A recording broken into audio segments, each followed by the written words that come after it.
할렐루야, 묵상하는 여러분을 축복합니다. 오늘 본문은 사사기 8장 22절에서 35절까지 말씀인데요. 비슷한 것이 아닌 정확한 것으로 라는 제목으로 함께 말씀을 살펴보겠습니다.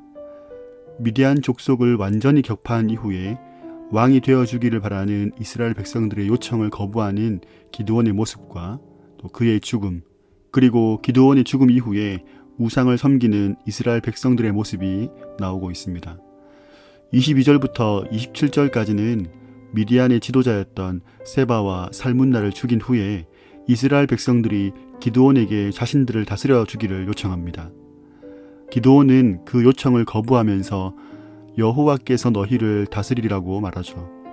그러면서 기드온은 이스라엘 백성들에게 이스마엘 사람들, 곧 미디안 사람들에게 취한 귀고리를 갖고 오라고 말합니다. 그 무게가 현재 무게 단위로 19.4kg이라고 하는데요. 모은 것으로 금 에봇을 만들죠. 결국 그 에봇이 우상이 되어버립니다. 28절부터 32절까지는 기드온의 죽음을 이야기합니다. 기드온이 사는 40년 동안 그 땅은 평안하였고 기드온의 아내가 많아서 자녀가 70명이나 되었다고 말합니다. 그 아들들 중에서 한 사람의 이름을 말하는데 그 아들의 이름이 아비멜렉이죠. 나의 아버지는 왕이다 라는 뜻을 가지고 있습니다. 그리고 기드온은 나이가 많아서 죽게 됩니다. 33절부터 35절까지는 이스라엘 백성들의 우상 숭배에 대해서 말씀하는데요.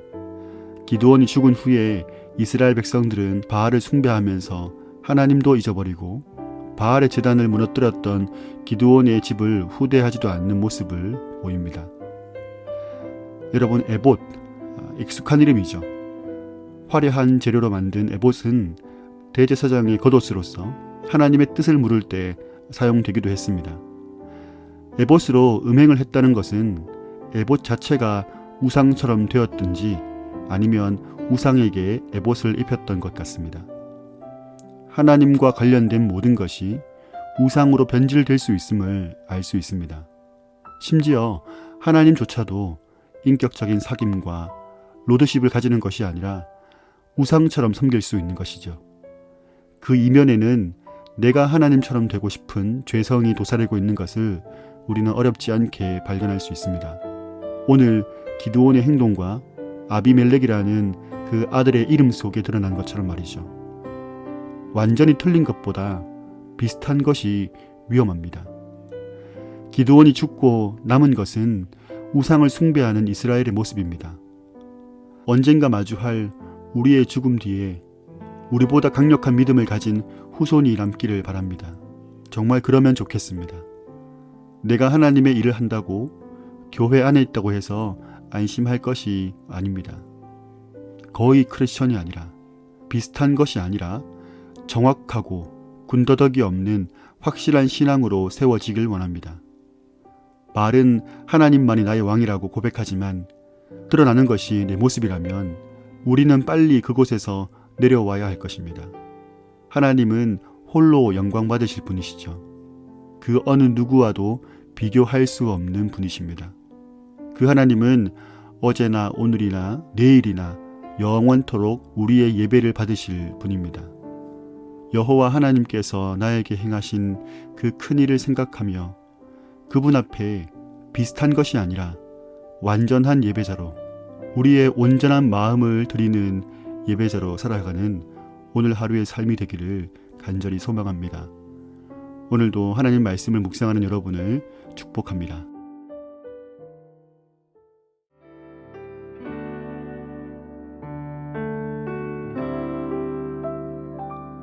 주 안에 있는 나에게 단 근심이 있으랴 십자가 밑에 나아가 내 짐을 풀었네.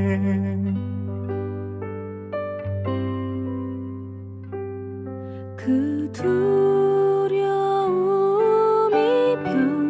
변하여 내 기도 되었고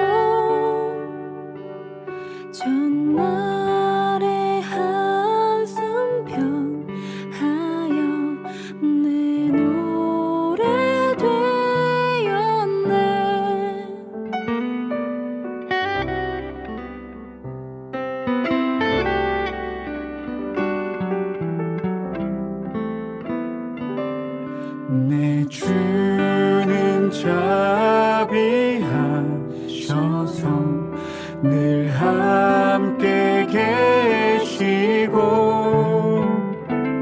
내 궁핍함을 아시고 늘 채워주시네.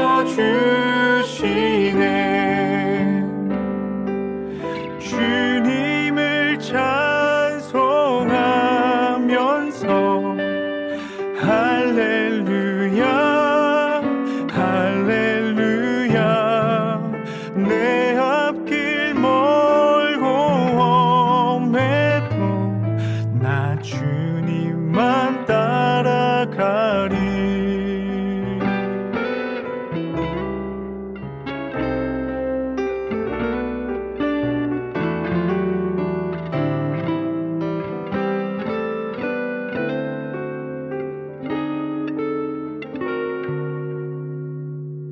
내 주와 맺은 언약은 영 불변하시니 그 나라 가기까지는 늘 보호하시네.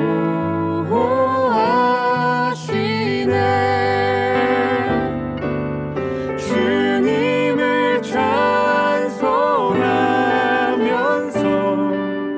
할렐루야 할렐루야.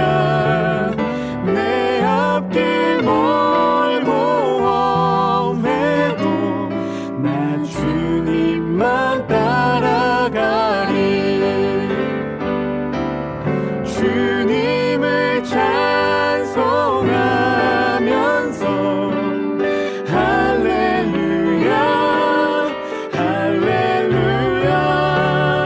내 앞길 멀고 험해도 나 주님만 따라가리. 주님을 찬송하면서 할렐루야 할렐루야. 내 앞길 멀고 험해도 나 주님만 따라가리. 내 앞길 멀고 험해도